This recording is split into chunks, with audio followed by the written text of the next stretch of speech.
दोस्तों, एक बार एक गुरु अपने शिष्य के साथ कहीं से गुजर रहे थे। चलते चलते वो एक खेत के पास से गुजरे। खेत बहुत अच्छी जगह पर था। वहां की जमीन बहुत उपजाऊ थी, पर उस खेत की हालत देख के लगता था कि उस खेत का मालिक उस पर जरा भी ध्यान नहीं देता है। पूरी तरह से उजाड़ सी हालत थी उस खेत की। खैर, दोनों को बहुत प्यास लगी थी, तो वो खेत के बीच में बने एक टूटे फूटे घर के सामने पहुंचे। दरवाजा खटखटाया। अंदर से एक आदमी निकला।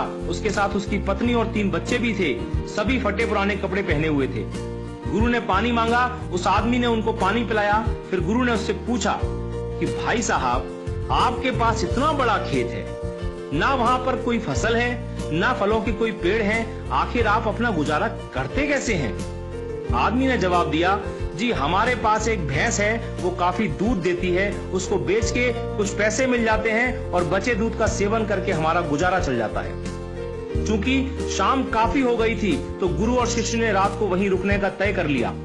आधी रात को जब सब गहरी नींद में सो गए, तब गुरु ने शिष्य को उठाया और कहा कि चलो चलो, हमें अभी यहाँ से निकलना है, पर जाने से पहले हम उस आदमी की भैंस को पहाड़ से गिराकर मार डालेंगे। ऐसा करने का शिष्य का जरा भी मन नहीं था। उसे यह बहुत गलत लगा, पर वो गुरु की बात को टाल नहीं सका। तो वो भैंस को मारकर रातों रात वहां से गायब हो गए। ये बात शिष्य के मन में बैठ गई थी। 10 साल के बाद वो शिष्य एक सफल आदमी बन गया, तो अपनी गलती का पश्चाताप करने के लिए और उस आदमी की मदद करने के लिए अपनी कार से उस खेत के सामने पहुंचा। पर वहां उसने देखा कि उजाड़ खेत एक शानदार फलों के बगीचे में बदल चुका था।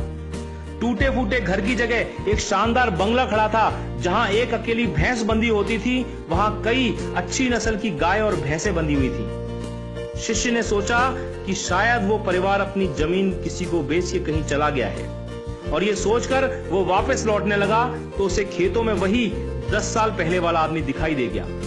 शिष्य उसके पास पहुंचा, बोला, शायद आपने मुझे पहचाना नहीं, 10 साल पहले मैं आपसे मिला था।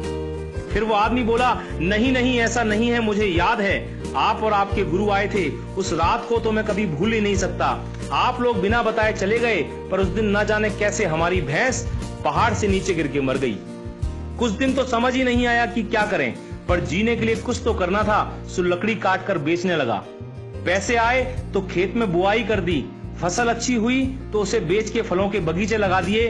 काम अच्छा चल पड़ा और आज मैं आसपास के 1000 गांवों में सबसे बड़ा फल व्यापारी हूं। शिष्य बोला, ये काम आप पहले भी तो कर सकते थे। तो आदमी बोला, तब जिंदगी बिना मेहनत के गुजर रही थी, कोई रिस्क नहीं था, तो लगा नहीं कि मेरे अंदर इतनी क्षमता है, सो कोशिश ही नहीं की।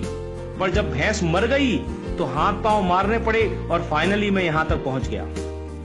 दोस्तों, कई बार हम भी परिस्थितियों के इतने आदी हो जाते हैं कि उसी में जीना शुरू कर देते हैं, चाहे वो कंडीशन कितनी भी बुरी क्यों ना हो। यहां तक कि हम अपनी नौकरी से कई बार इतनी नफरत करते हैं, पर फिर भी उसे पकड़े पकड़े जिंदगी बिताने लगते हैं। कई बार नए अवसर के बारे में हम बस इसलिए नहीं सोचते क्योंकि पुराने से हमारा दाल रोटी का खर्चा निकल रहा होता है। हम डरते हैं रिस्क लेने से, और सिर्फ इन्हीं वजहों से हम कभी अपने फुल पोटेंशियल को रियलाइज नहीं कर पाते। हम अपनी क्षमताओं का पूरा उपयोग नहीं कर पाते, जिससे हमारी लाइफ कहीं बेहतर बन सकती है। दोस्तों, सोचिए कहीं आपकी लाइफ में भी कोई ऐसी भैंस तो नहीं है जो आपको एक बेटर लाइफ जीने से रोक रही है। आपने कहीं उस भैंस को बांध के तो नहीं रखा है, और यदि लगे कि ऐसा है तो आगे बढ़िए, हिम्मत करिए और काट के फेंक दीजिए उस रस्सी को जो आपको बांध के रखी हुई है। दोस्तों, आपके पास खोने के लिए सिर्फ वो एक भैंस है, यानी जरा सी चीज, पर पाने के लिए आपके पास सारा जहान है। Sky is the limit. मैं शैलेंद्र सिंह, आपका दिन शुभ हो।